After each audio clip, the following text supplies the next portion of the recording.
Hello everyone, thank you for joining us today. My name is Stephen Wyatt. I'm the lead analyst at the strategy unit, and I'm joined by three colleagues today, Jake Parsons and Paul Seamer, who are senior analysts at the strategy unit, and Gareth Wrench, who has a joint role part-time with Public Health England and half-time with the strategy unit. Now on the session today we're going to be talking about what we can do to encourage greater networking collaboration of analysts working across health and social care in the Midlands. Before I start, I just wanted a few points of housekeeping. Hopefully you've all got access to the chat box function. If you have any sort of questions or thoughts during the session, please feel free to post those to the chat function. We'll be looking at the chat comments that come in and trying to respond to them as they do. If I could ask you to mute your microphones, please, if you haven't done already. I think when these sessions get beyond a certain size, the background noise can be problematic. So if you could mute your microphone, that'd be great.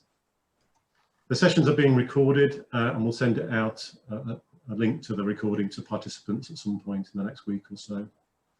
This is quite an interactive session. We'll be using breakout rooms and Mentimeter to sort of gather your views, but we'll explain how that works when we get to those stages.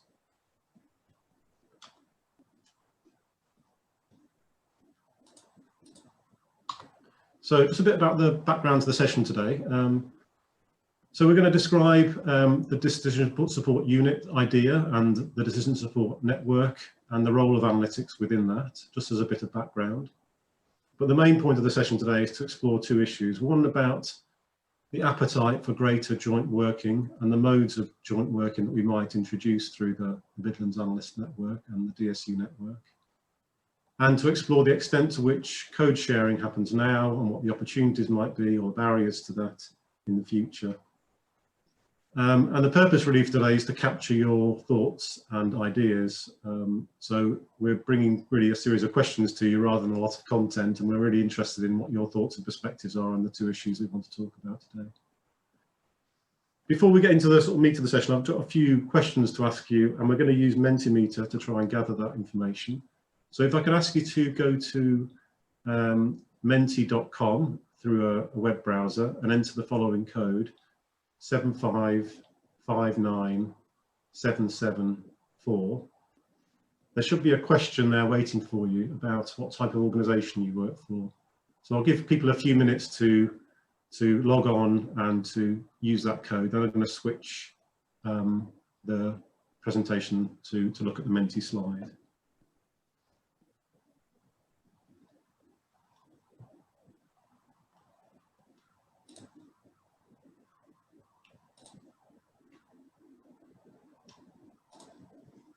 So hopefully now you're seeing the Menti slide.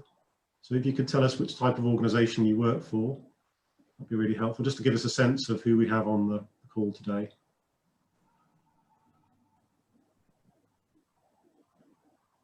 Well, this is a good start because we've got at least one representative from the main constituent organisations that we're interested in talking to. We've got at least one person from an NHS trust, a CCG, a CSU, from a local authority, or from one of the national organisations. So that's a really good start. We've got quite a lot of people from other organisations. Maybe I could ask you to put in the chat if you're from one of those organisations, which organisations you're representing. That'd be really useful to know. Okay, I'm going to move on to the next question now. I want to know whether you're a member or participate in any one of these networks. So I'll just run through the various networks. We've got the Association of Professional Healthcare Analysts, NHSR, the Public Health Information Group or the Information Network in the East or West Midlands, the Midlands Analyst Network, MASHNet, which is the Modelling and Simulation in Healthcare Network, the Royal Statistical Society, ORAS is the Operations Research Applied to Healthcare Services Group, and SSRG is the Social Services Research Group.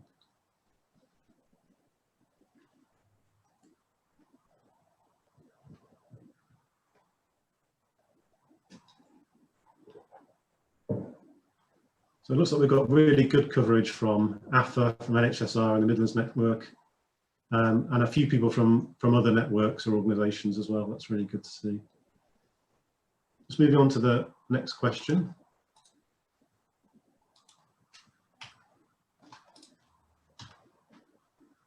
I want to know how often you use analytical code, that might be code written in R or T-SQL, that someone else has developed in an organisation, sorry, in another NHS organisation. So if somebody from outside one of your own organisation, but within an NHS or local authority background.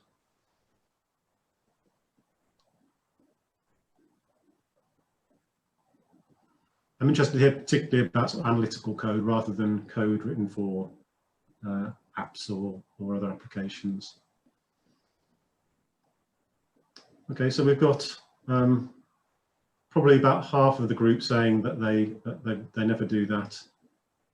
A smaller minority, maybe a quarter of people saying they rarely do that, but most people saying not at all. And one person frequently using code from other organisations. So that's good, and to help us understand the sort of background and where we're starting from. And then just the final question I'm going to ask you today. Have you ever personally shared your code either with somebody in your own team or organisation, or with somebody in another organisation, or in the public domain? And then there's two other options to indicate that you write code but have never actually shared it, or you don't actively write code at the moment in any of those languages.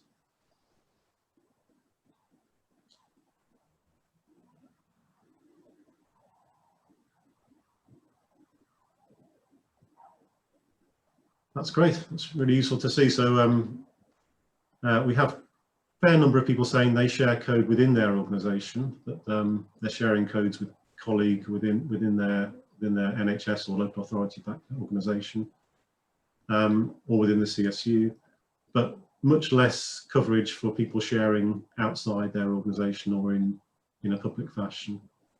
So that's really good. It's useful to know where we are, where we're starting from, and where the opportunities are. I'm just going to switch back now from Menti to back to the PowerPoint slide.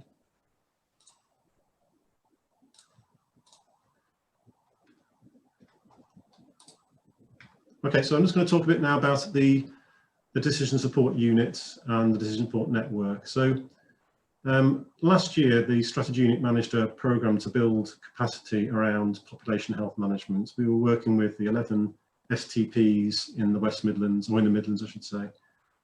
And there were two strands to that piece of work. There was a strand or a work programme which focused on strategic leadership, and a work programme that focused on analysts. And I was more involved, obviously, in the latter of those two. And one of the things that really struck us from running those sessions was the appetite that there is out there to network and to learn together across organisations.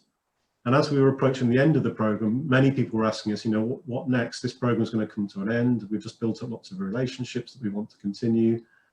How do we keep this momentum going?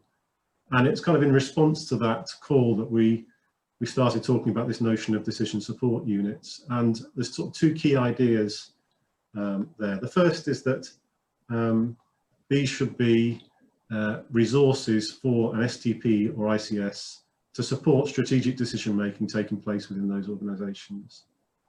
And secondly, that the idea is that those decision support units that exist within ICSs or STPs should be actively networked and provided with some sort of development support. Now, the Midlands Analyst Network was set up about 6 or 8 months ago, and has kind of been acting as a bridge between these two phases. Rachel Caswell and Mohammed have been running most of those sessions. They've been running fortnightly huddles where they've got either local analysts to talk about work they're involved in, or some national speakers to talk about important piece of modelling or analysis that they've carried out. And there are about, I think Rachel will confirm, I'm sure, but about 300 members or so of that network at the moment, and about 70 or 80 who are very actively involved and come along to most of the sessions that are run.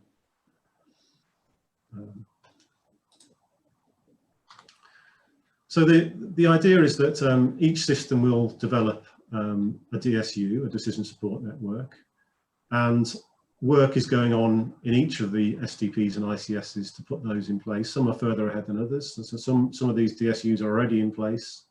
Others are work in progress, but there are plans in each area to establish a DSU. If you want to know who within your DSU is leading that, or within your STP is leading that development, then put a note in the chat and we'll look that up for you and get back to you via email and confirm that for you. And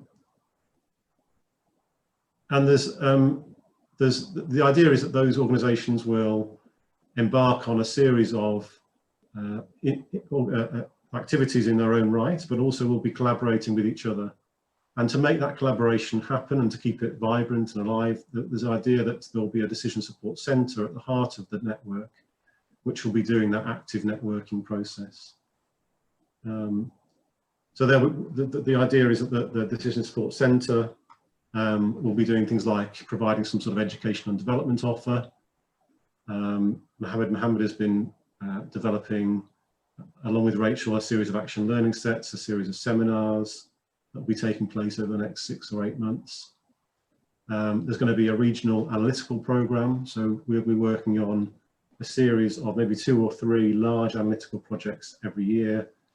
We'll be producing results for all STPs, bespoke outputs for each STP, and we will be sharing all the code that we use to develop that analysis. The topics for those regional analyses will be determined collaboratively with the network and the network members. And there'll be some active knowledge exchange, so there'll be a library of materials, there'll be active networks like the one we're talking about today, the Midlands Analyst Network.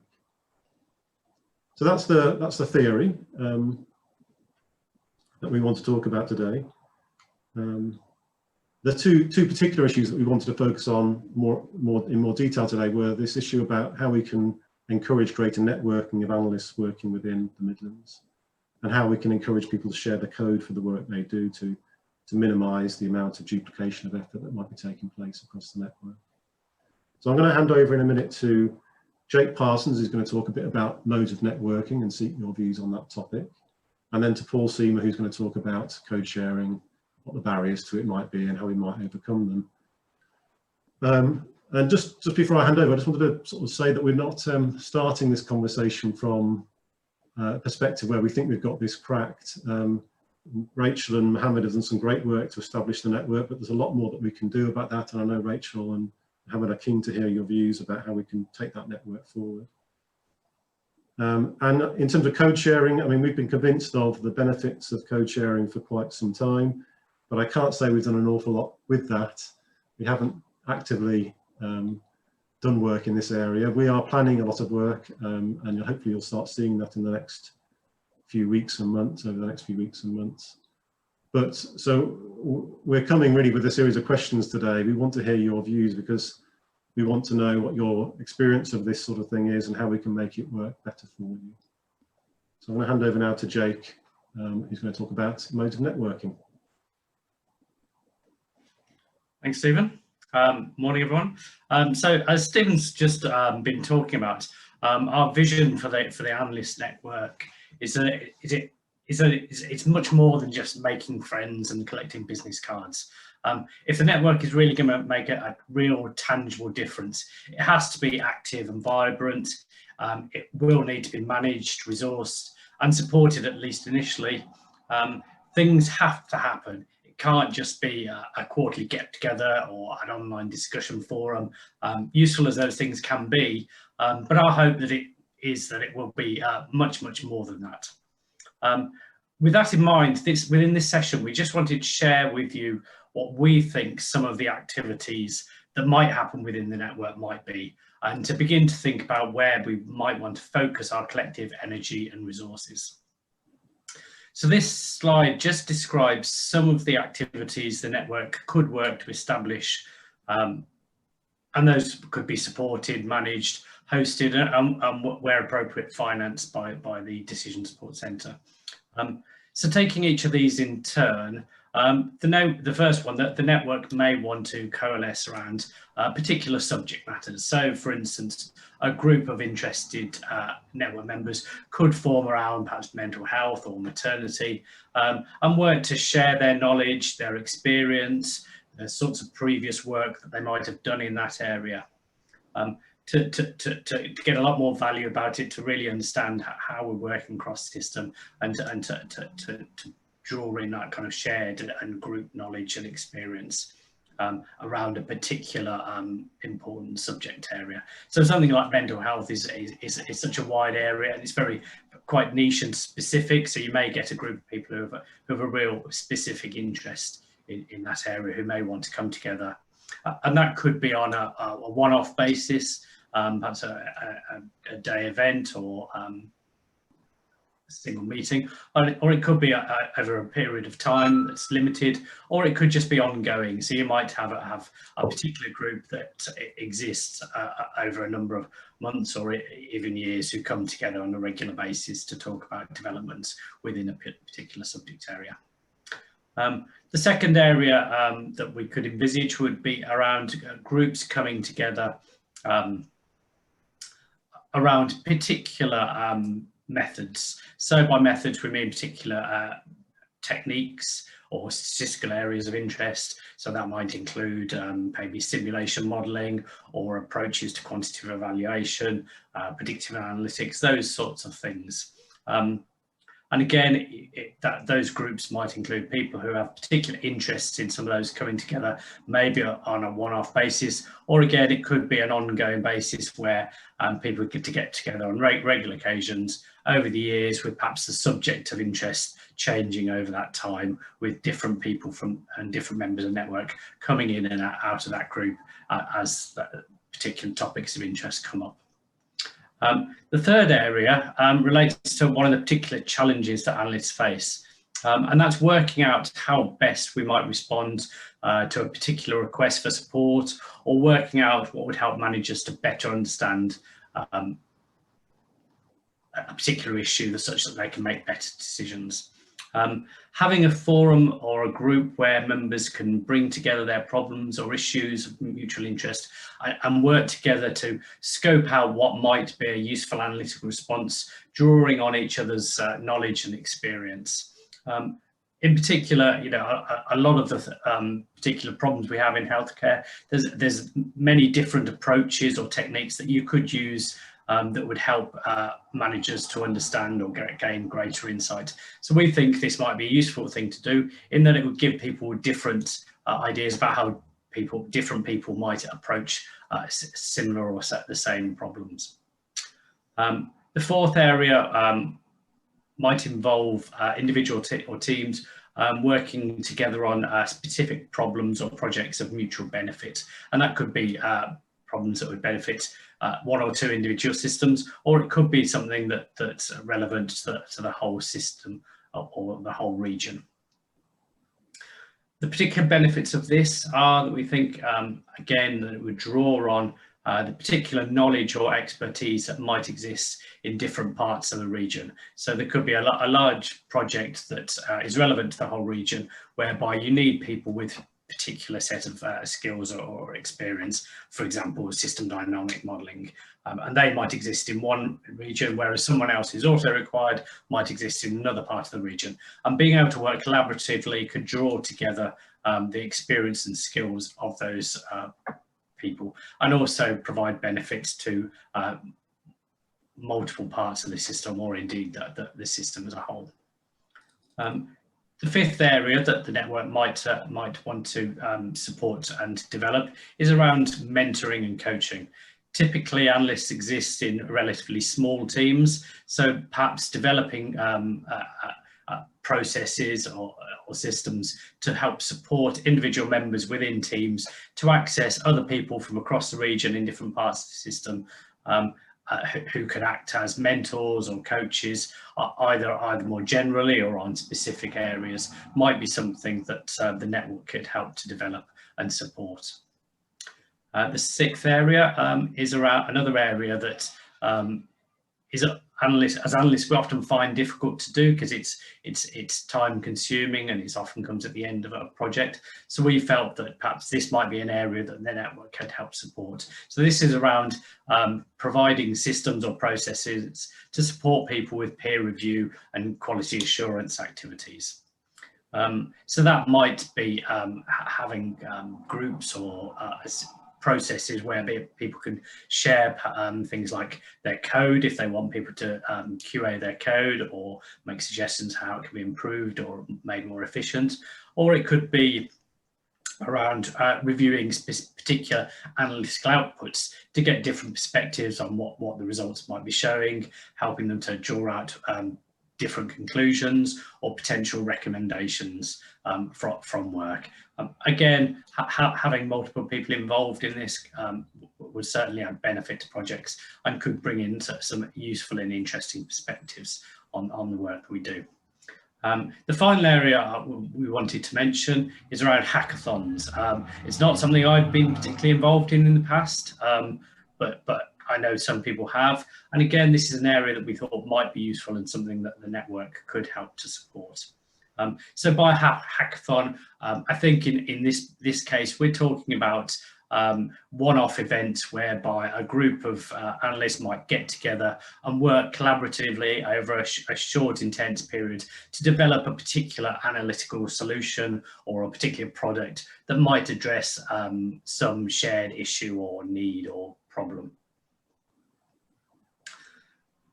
So those are the kind of the areas we thought the network could or should help to support and develop. There may be other things that we haven't mentioned, and when we go into the discussion, if people think of things that could be usefully be part of the network, that would be really useful to hear those. Clearly, none of this is going to just happen. It's all going to take effort, commitment, time, and financing at some level. In order to work out how these things might work, to set them up, to cultivate them, and to maintain them in the long term. So we think it's going to be important that we put our effort, at least initially, into those things that are likely to be of most value to both individual network members and the systems and organisations that those members are supporting. So with this in mind, we thought it'd be useful to understand a bit more about some of your experiences that you've had of working with networks and the activities that typically take place within them. So if we could go to the next slide, please, Stephen. So we're going to set you off into small groups, and we'd like you within those groups to just talk about your experience of networking. So the sorts of things you might want to discuss there. Oh, let me go. Are things like what are the sorts of examples of the sort of networks or networked activities that have worked, that you've experienced that have worked particularly well?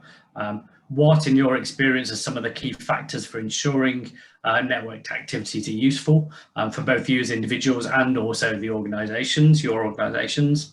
And what are the barriers to effective networking? And those might be personal barriers, structural barriers such as data sharing, those sorts of things, or organisational barriers such as providing the time and support for members to participate in those sorts of things. And if you could think about what might have helped to overcome some of those barriers. And finally, are there any other approaches to networking or sorts of activities that we haven't mentioned, but you think might be useful for the network to try and cultivate? In your groups, if you could perhaps nominate someone in the group to capture the main points of your discussions and just record those as bullet points in the chat, that would be really helpful. So I think now you're going to be sent off into your groups.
Okay, well, thanks everyone for that.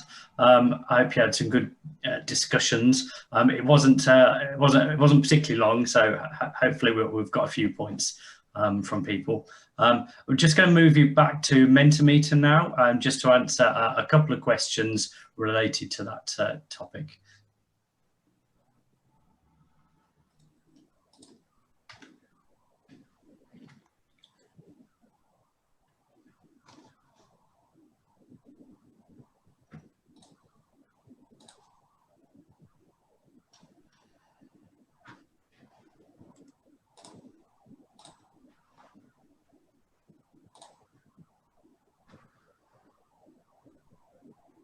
Okay, I think that screen should be up for people to respond to. So we'd just like you to rank each of the network activities that I described earlier in order of your views on their priority for development. So 1 being the highest and 7 being the lowest.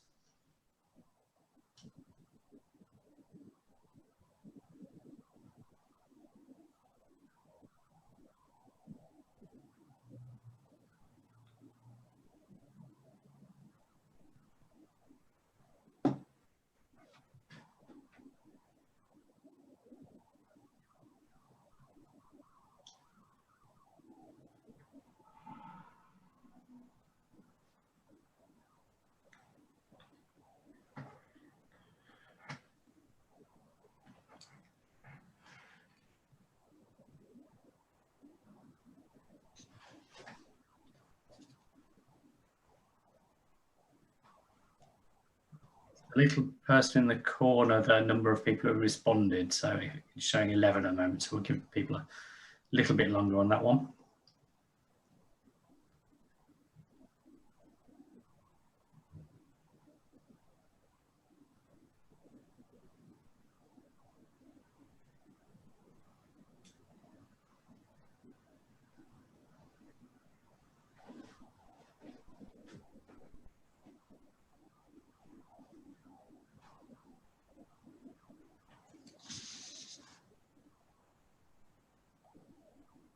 Okay, looks like that's all we're going to get. So if we move on to the next question.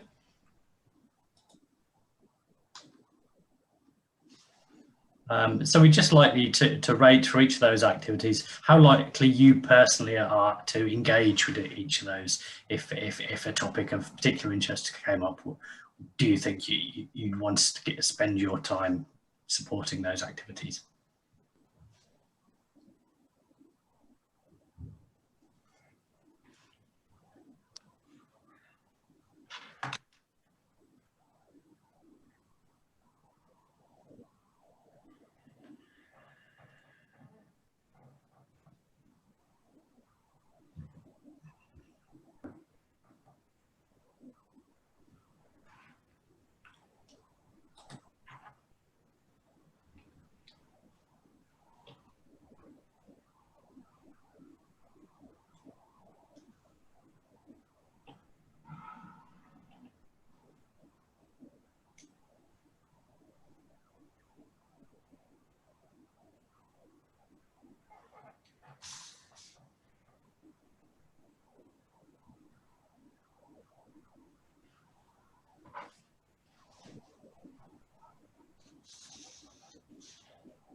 Okay, I think I'll move us on from there. Thanks to everyone who participated in that and fed back on those questions.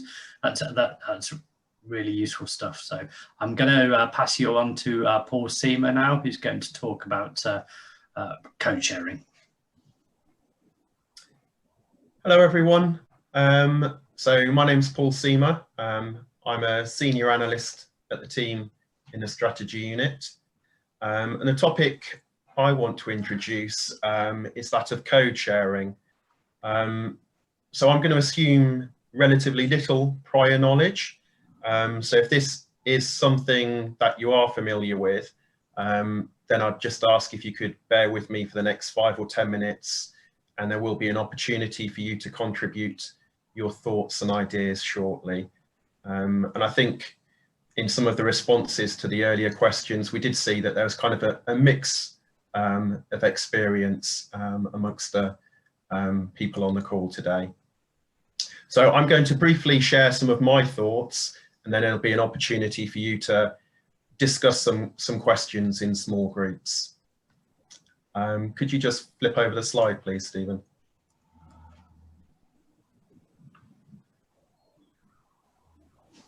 We're just still seeing Mentimeter at the moment, Stephen. If you could pop the slide content back on, please.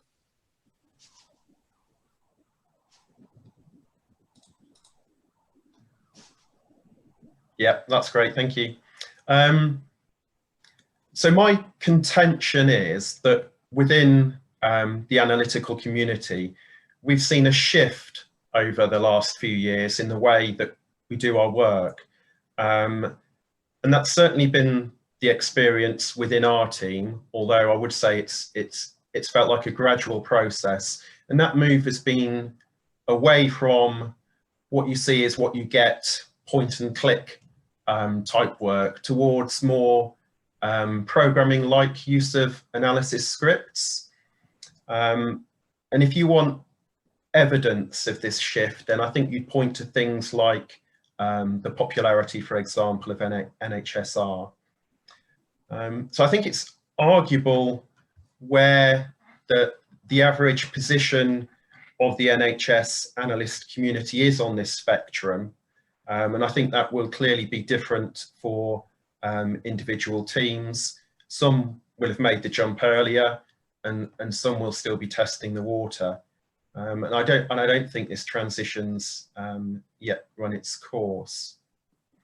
So when I talk about a script, I'm talking about it in a software agnostic sense. So just think of it as a set of commands or instructions that you can run or execute within whatever software package you're using to return a result.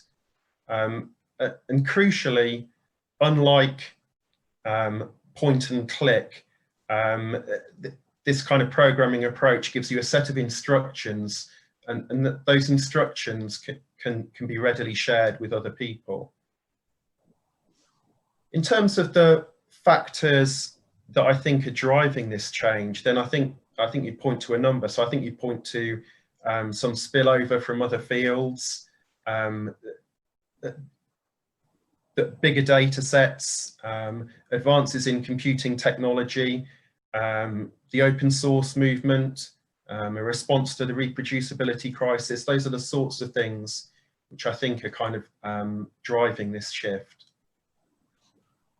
And accompanying this shift has been a greater focus on sharing or making public elements of our work as analysts, whether that be the raw data, our analytical code, or the outputs. Next slide, please, Stephen. So why might you view this ability to share or the act of sharing itself as a positive development? I think there are many ways you could answer this question, but the principled answer probably relates to something called reproducibility.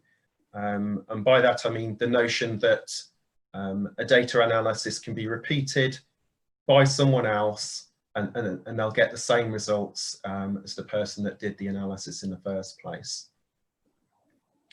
In a very general sense, as analysts, we're in the business of answering questions. And I think it's important that when we do that, we're able to describe exactly how we arrived at a particular set of results or conclusions. And I think that's probably the only thing that we really have complete control over. We can't guarantee that our results or findings from any one analysis are going to be particularly interesting.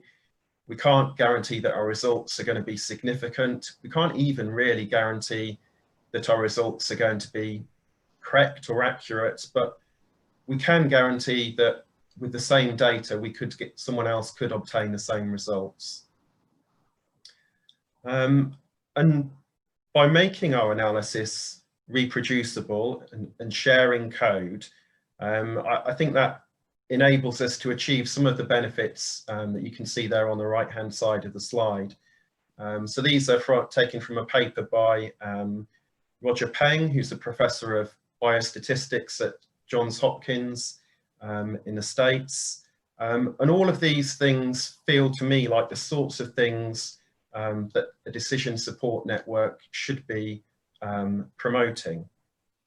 So when you have the details of the work that someone else has done, another person's analysis, it becomes much easier to learn. You have an audit trail for QA, and that analytical code can be reused or repurposed so that you can spend more time on new areas.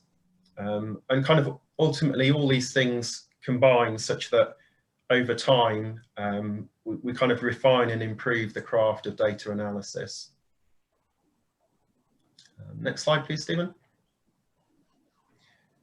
So if I just kind of quickly address some of the W questions. So in terms of what, we've kind of badged this kind of session around code sharing, but it could be any combination of data, code, or outputs. Those are the kind of the three elements that are core to most analytical projects that we might think about sharing.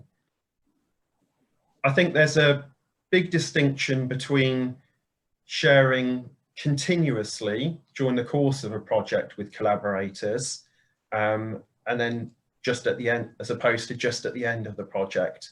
I think that looks and feels quite different, and the tools that are required are also probably quite different. And it's just kind of interesting to think about this in the context of your responses to a couple of the earlier questions around collaborative projects being a priority for the network. I think there's a big difference between sharing within a team and across organizations. And kind of, I imagine that the former kind of probably feels a bit easier perhaps. And I think again, that was reflected in the responses to some of the questions. Next slide, please, Stephen. So I hope that's given you kind of a very brief bit of background around kind of the topic of code sharing. And where our thinking on that topic is at the moment. In a moment, I'm going to invite you in small groups to have a short discussion about code sharing within the network. And I'd like you to focus particularly on what you think the potential barriers might be. And either these are potential barriers or these could be barriers that you yourself have encountered when you try to do it. And kind of how real some of these are, and if you have time, how we might help you to overcome some of those barriers. And again, if you could just start in your small groups by nominating someone just to capture the key points and pop them into the chat for us, that would be really helpful. They don't have to be particularly well-formed thoughts. I'm conscious, you know, we're only giving you a short amount of time to discuss it. So, you know, bullet points are absolutely fine, but kind of anything you've got to say on this topic will be useful for us to hear. Thank you. Great, thank you very much. Thanks everyone for your contribution today and for contributing both to the discussions and the Mentimeter questions.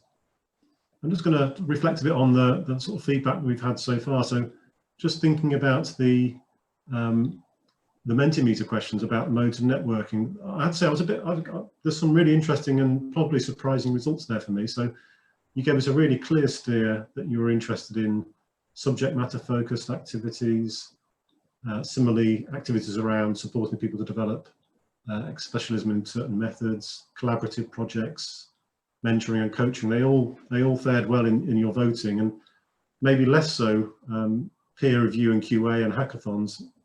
People seem less interested or less keen on those sorts of nodes. So that's really useful for us to take away. We were discussing while you were in the breakout rooms what was behind the reticence around peer review and QA, and we're assuming to some extent that's partly about about worries about competing work priorities and whether you've got time and space to help others QA reports or materials when you've got pressures on your own work. So I suppose that's certainly understandable. I just want to pick up a question as well that Richard Wilson left in the chat about the culture of the network. And it's a really good question. I guess my perspective on that is that a culture definitely emerged during the PHM Analysts program. It was a really positive, supportive culture amongst analysts, interested in each other's work, supportive of each other's work, keen to hear about what each other were doing and keen to help people make progress. It wasn't at all critical or dominated by particular voices. So I think that's the sort of culture we want to continue to support really through the Midlands Analyst Network and into the DSU network. So I'm hoping that's the culture we can engender, the one that originally emerged through the PHM work. That's certainly our intention. So the next steps for us really is to sort of try and capture your comments and ideas in a short document, setting out how we're going to plan to take these two issues forward. The issue about how we can facilitate different sorts of networking across the Midlands and about facilitating code sharing. And we're going to arrange a session at one of the forthcoming Midlands Analyst Network huddles to sort of finalise and agree the approach with you. So those Analyst Network huddles, they meet on alternate Thursdays between 11 and 12. If you're interested in joining those and you don't know how, just drop us a note and we'll tell you how to join those groups in the future. There's a Teams channel in particular that you can use to keep abreast of what's happening with that network. Just before we finish today, I just wanted to mention a few forthcoming events that you might be interested in joining. There's a session on Monday coming about the first 3 collaborative analytical projects that we're going to be working on across the Midlands. That's on Monday at 2 to 3:30. There's a section that Gareth is hosting later in the week, next week, on the future of analytics, talking about where the profession might be going over the next 5 or 10 years. And there's an opportunity on Friday next week to shape future analytical priorities for the DSU network, to have your say on what you think we should be focusing on as a network in terms of important analytical questions that need to be addressed across the Midlands. So that's on Friday between 1 and 2 p.m. And if you want a space on any one of those sessions, then you can go to that link at the bottom, the Eventbrite link, and book a space on any one of those sessions. So that's all for today. I want to say thank you again for participating and joining in the session. Really enjoyed hearing your views and thoughts. And we're looking forward to working with you more in the next few years. Thank you.